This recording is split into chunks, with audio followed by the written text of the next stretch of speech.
only issue when we put the robots in was both these robots face the opposite way. If you switch the cows from each side, they get a little bit confused.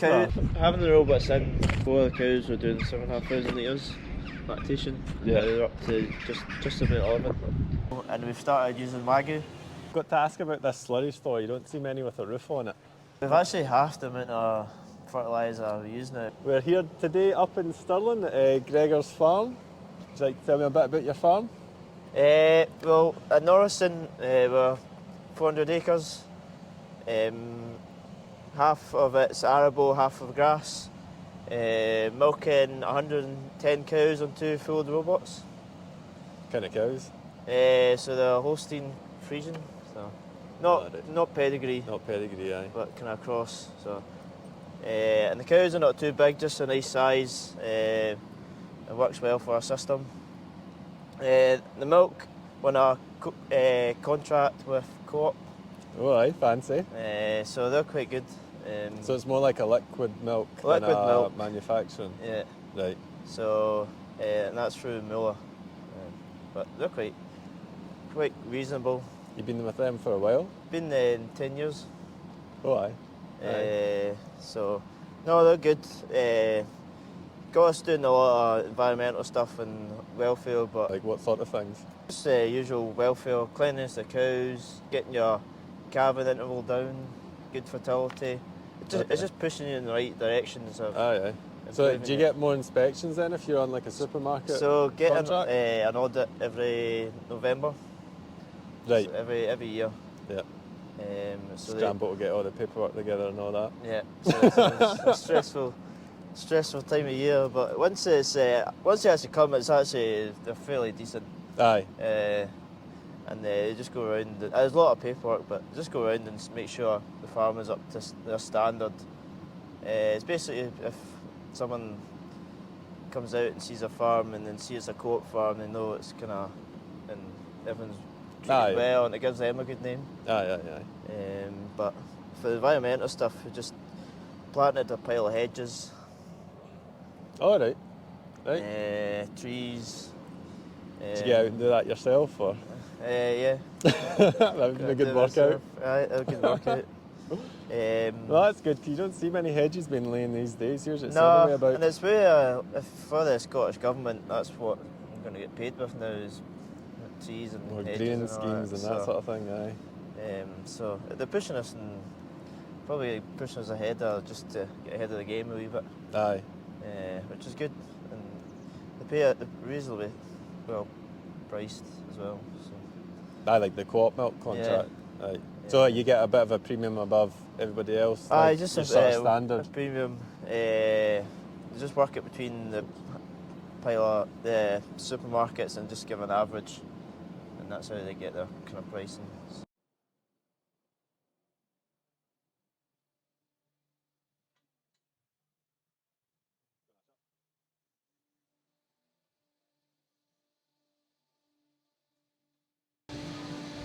So this part of the shed, it was built when you got the robot in? So yeah, originally this shed, bottom half is the old style cubicle shed, and before we put the robots in, the cows went across the road and the parlour was in the sheds at the other side of the road.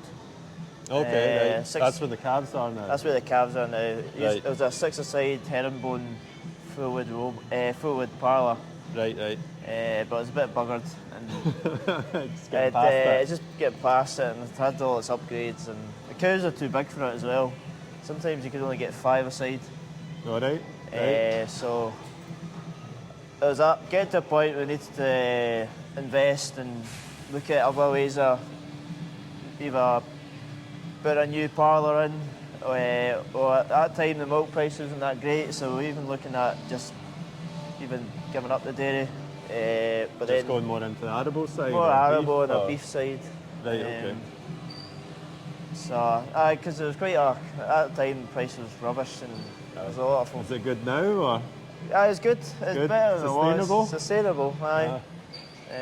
Still could be better, but always could be better. I noticed you've got one robot over here and another over here. So are these split into like a high yielding and a low yielding?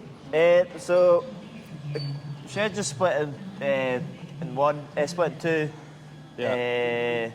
Just really because That's just the way it that's was. how sort of it thing. worked. And there was going to open up so they could go both sides, Yeah. but we just kept them the same. But there's nothing to do with high yielders or that. It's just if a cow goes in one side, she'll stay on that side Right. Okay. until she comes in calve and then dried off. Right. And then you've got wee calving boxes at the back. Calving here. boxes and sick boxes. So Right. ones that have freshly calved or just need a bit of attention.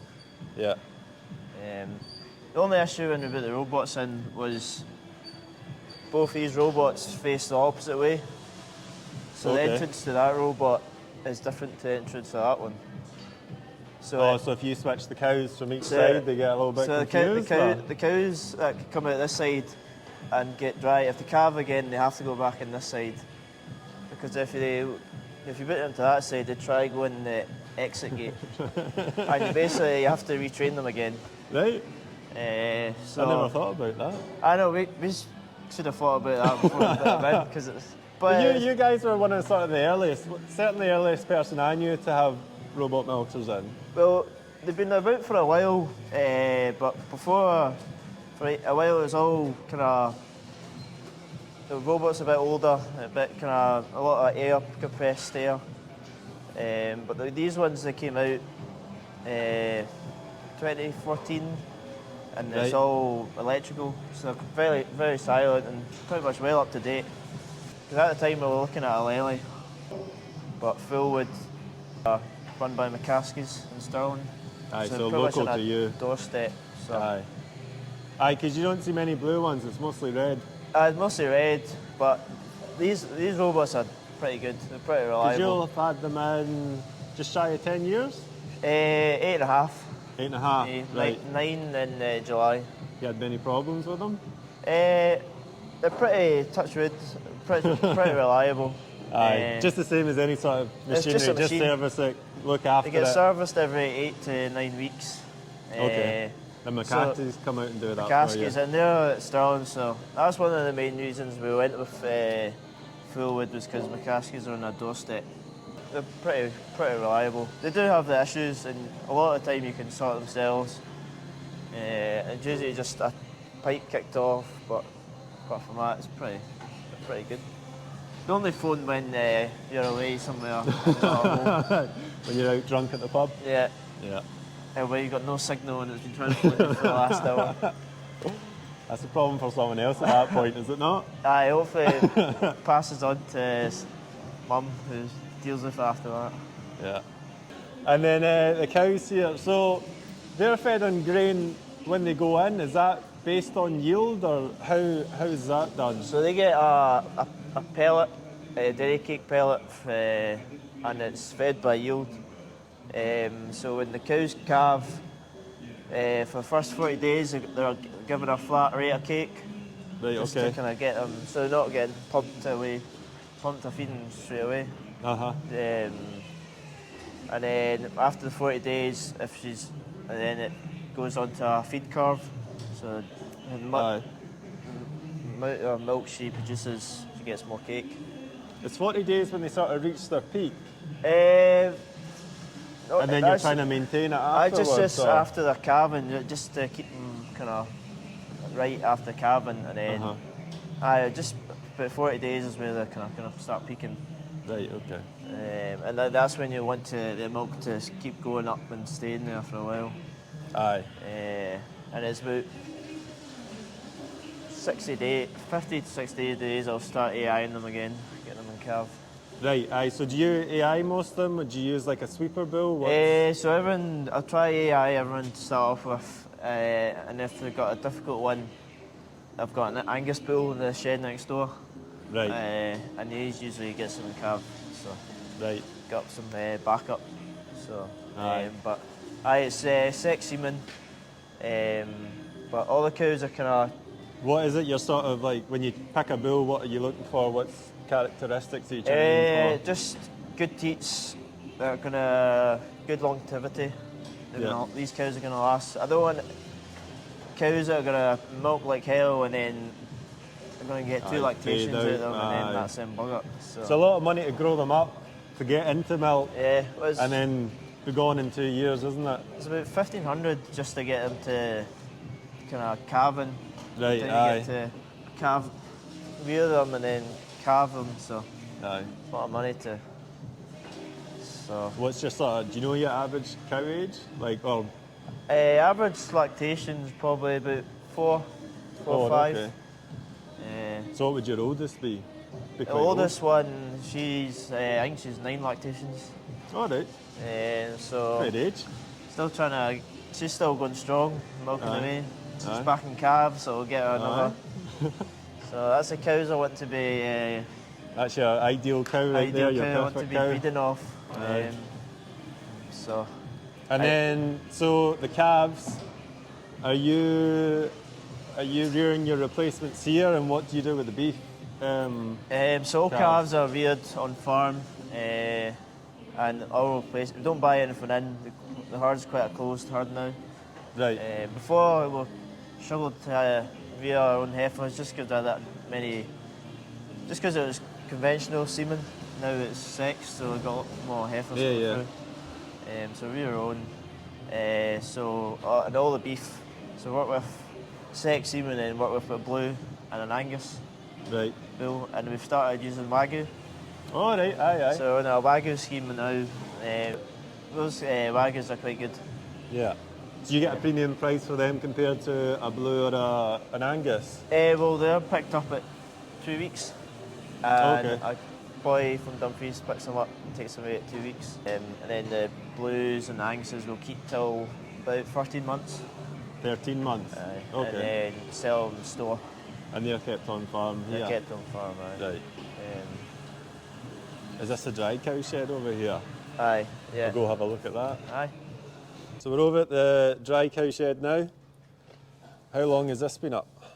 So we put the shed up end of 2020, just during COVID. Yeah. Previously they were down in the shed the other side of the farm. Cows were having issues with hung cleanings and milk fevers and all that just after calving. Just the transition wasn't that great. Just because there Right. wasn't enough space. The cows were It was an older style shed old shed, and the cows were crammed in. then. Right. Aye, they've got plenty of room in here. Yeah, no, it works quite well. At some point, we had to build another shed, and because the iron was working quite well, we had a lot of calves coming through, and we didn't have enough room for them. So where the dry cows were, it's just full of calves now. All right, so it's worked well that And way that's then. the one reason we actually started the wagyus, because we had too many calves. So we get them away at 2 weeks. Aye. So there's not as many calves kicking about. So the bottom side is bull and heifers. Right. So keep an eye on them. They've got collars on them. Originally the cows had pedometers on them. But they'd been Aye, on. to show when they're coming into heat, sort of So they'd been on when robots first went in. So they're just starting to fail a wee bit. And the information we were getting from the pedometers wasn't that great. It was only coming with like activity if we were walking about. Okay, right. So we looked into collars, and Affy Milk was the ones we went for, and they also work with the robot.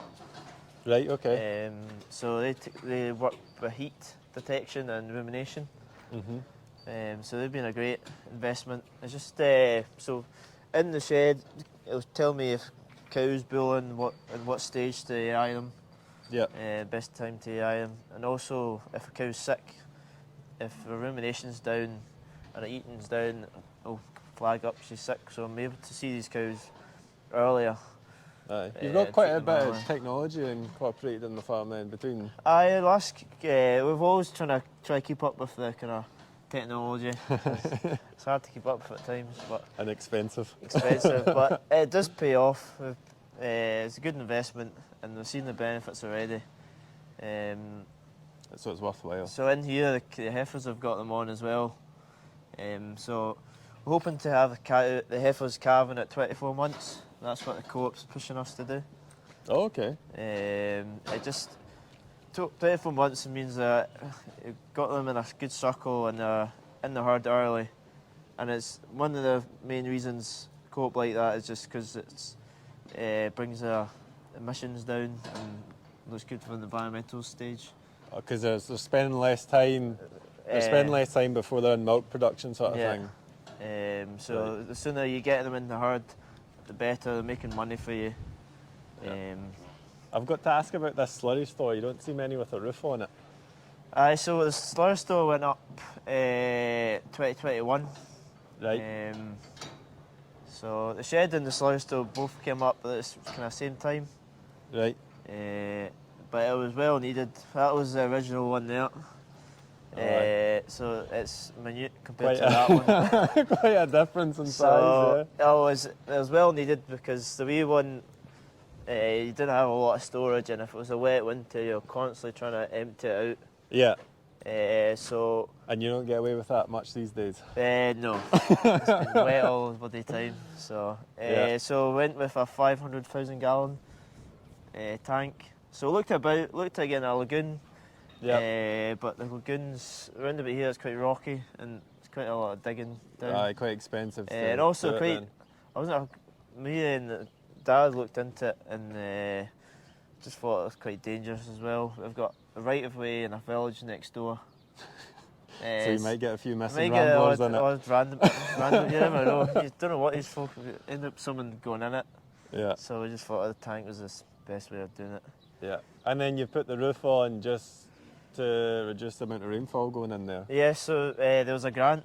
It was for like slurry and equipment and dribble bars and roofs. So managed to get that. So got 50% paid for the roof. All right.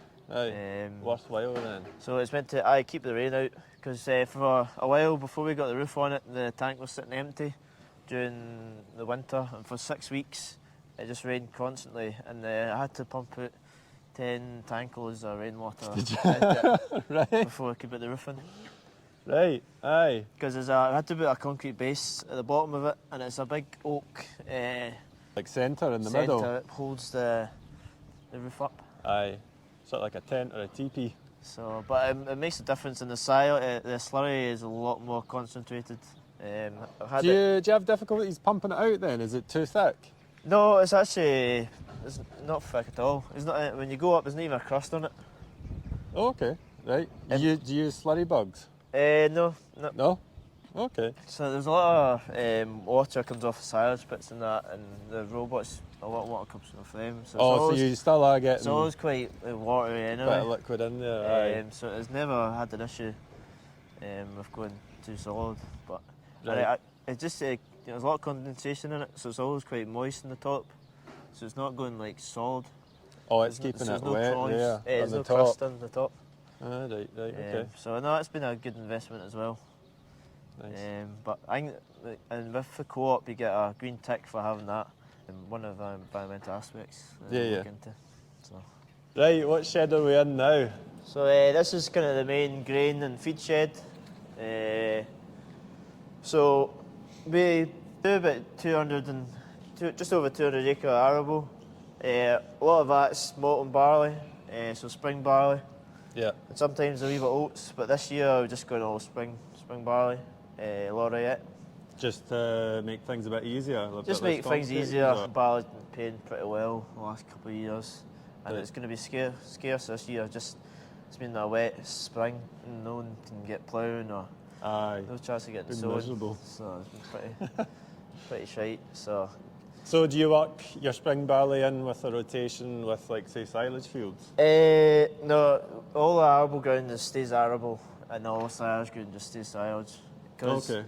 The silage ground, so we do about 150 acre first cut on a lot of the silage grounds on the Carse of Stirling, which is heavy clay. It's quite hard to work with in a wet year. It can be just not good trying to combine, so it just ends up just putting it onto grass. And it can grow grass well, even when it's a drought, the grass will just keep growing. So then the rest is kind of higher up ground that's quite kind of good loamy kind of soil. So you can pretty much plough it and sow straight in with a one pass. Right, okay. The day in the arable worked quite well. just because you got the dung and all the slurry. Aye, they're helping each other out. Yeah, so all the arable ground get plastered with dung. Which is good, but then we soil sampled all the fields recently, and we're very high in potash and phosphates, just because all the dung and that we've been putting on and the slurry, so just kind of ease off a wee bit. Right. Which is not a bad thing, but... Have you got more ground to put it on then, or is it a case of just trying gonna, to get someone else's land to spread it on? I just need to not put as much slurry on. Right. Just more just keep the dung on it and not put as much slurry. Aye. So you guys will be pretty self-sufficient in straw? Yeah, so we don't need to... We buy in some square bales, about 100 bales or 100 testing bales, just from Uncle in East Lothian. Just quite easy to handle, and just we've always done it. So just because it's getting hellish prices now. It's aye, so I think I have £150 a tonne for soil now. So but apart from that, we're pretty much self-sufficient with the straw, which is quite good. And if on a good year we'll have some to sell. But last year, because there was a drought, the straw was really short, so we were about 200 bales short than the previous year. What was the grain yield like? Grain yield wasn't too bad. It was probably a wee bit back. The quality was not that great. Oh, was it? But still managed to get all the way for malting, just because the whole country, the quality was rubbish. They couldn't pick and choose because it was all like that. Aye, so the skinnings and the nitrogen, because the nitrogen went onto the ground and it was too dry, so it didn't take it in straight away. So when it did take it in, it went into the head of the barley. Right. So some of the nitrogens were a bit high, but then I think all over everyone made the country same mistake. were the same, so which is good. And normal years it can be very fussy. So when you're feeding in the morning, your silage pits to our right here, and then you're going to mix some of this blending barley here, or? So we buy a pre-mixed meal from Four Farmers. Okay, yep. Just because we don't have enough room for straights and mixing it ourselves, so just buy a meal one, which is already got all the stuff in. And then they also get wheat that we grew ourselves last year. Yeah. So they get some of that, and they get some molasses, some minerals and some fats. Yeah. And that's pretty much it. It's pretty much a straightforward kind of meal. You've got a big mountain of gold over here. Big mountain of gold, so... It's not cheap either, is it? Bought that when it was fairly cheap, but I think it's getting a lot cheaper again right enough. So. Oh, is it? You should have sold it when it spiked. I know. every year, we've not got it right in the last 2 years. No. Third time's the charm. So we did it right this year, but the last year just bought it at the wrong time, and it was horrendous price. Aye, just the way it goes sometimes. But we've actually halved the amount of fertiliser we use now, just because of that slurry tank. Okay. You're using your slurry more efficiently now. So for the grass, silage used pretty much half the amount of nitrogen I put on the first cut. Just because it's got all that slurry to put on. Because the first year we put it a tank, I probably put too much fertiliser on because the grass grew like hell and I had a massive bulk. which is fine, but I probably didn't need to put as much. So the last year I kind of dropped it a fair bit and it worked quite well. Just one of those things, a work in progress, isn't it? You never get it right, completely right all the time. Aye. But no, that's what the tanks feel. It's well paying itself anyway on the fertiliser side of it. Right. And what's in your feed bins? Feed bins. That's just the dairy cake that we get from farmers. Okay. So this is going straight into your robots. So when I first looked at putting the robots in, a lot of the feed companies promoted us having 2 dairy cakes. So one was like a protein and one was a high starch, just for the different days in their lactation. Okay, so at one point they get protein. The cows coming in, the calf did get a high energy kind of cake.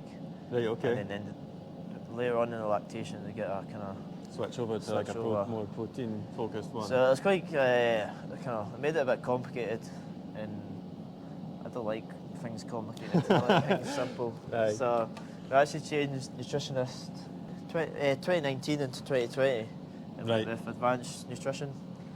Okay. They're just a sole company. Don't They're have to independent. Independent. Right. And Greg Leishman comes in and we're quite happy how things were and just kind of simplified it. So now we're just on one cake, Yeah. which is Advanced Nutrition have made themselves, but they get 4 farmers to make it for them. Right. So we've ended up in the very windy calf shed. Aye. Tell us a little bit about what goes So- on in here. Aye, so in here, this used to be the old dry cow shed. So next door is the buyer, so that's where the single pens are. So they start in there, and they're in single pens for about 2 to 3 weeks Okay. on Yeah. milk powder. And then Are you all milk powder? You don't all feed milk anything powder. out of the tank?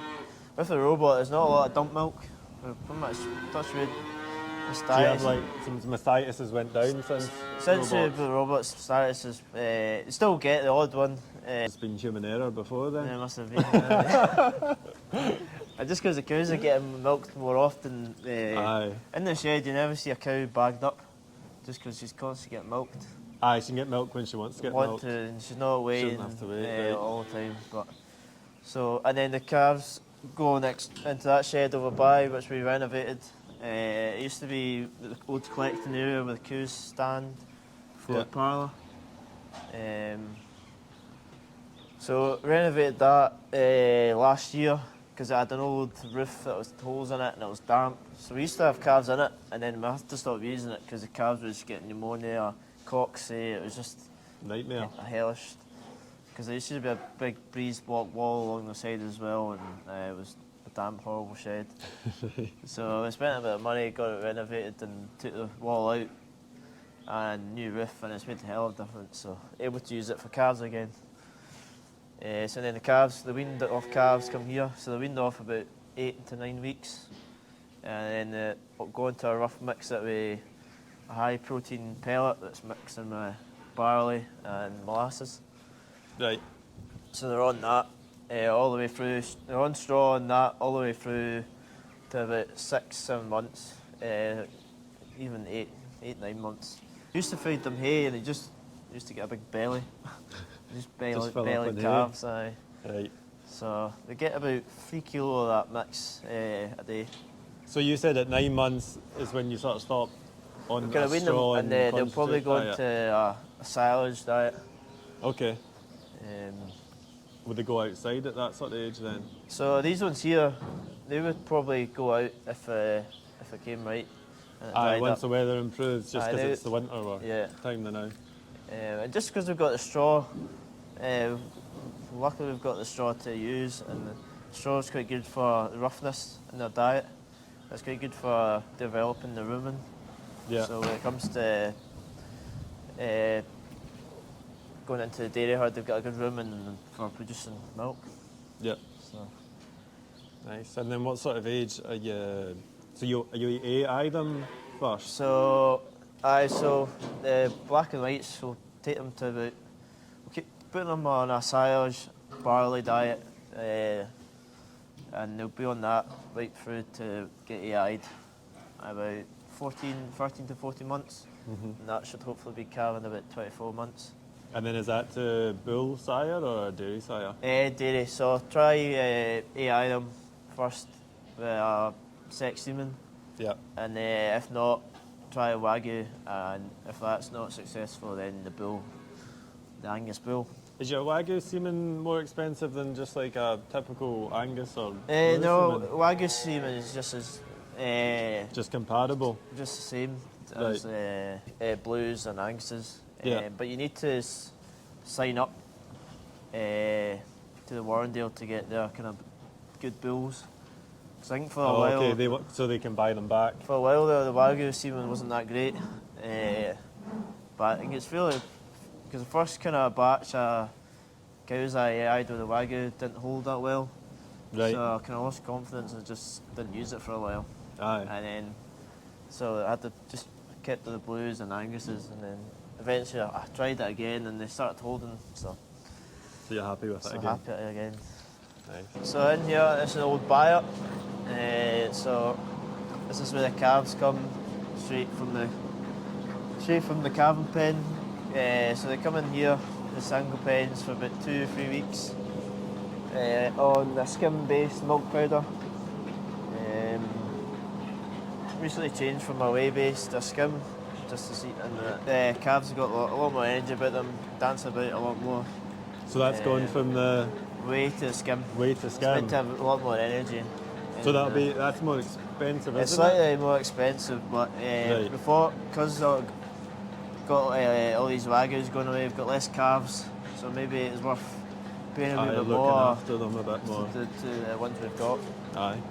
Especially the replacement ones. I see you've got calf jackets on them all. How do you find those? So yeah, the calf, well, they're pretty good. They're pretty much all year round. We even told during the summer just to keep using them by the vet. Just keep them warm. Yeah, just keep them warm. Because 15 degrees and below, the calves feel the kind of coldness.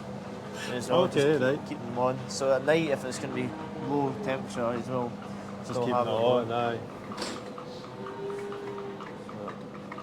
And then they progress from these wee single pens into So a progress group from here pen. into group pens, and there's group pens down there. It just depends. More kind of age. I like to calve about 12 cows a month. Sometimes it could be 20, and then a wee will die off. Aye. Sometimes you could have a pile of calves at one age, and then you've got ones and twos. So it's quite hard to Aye, quite have a a mix. big mix. So.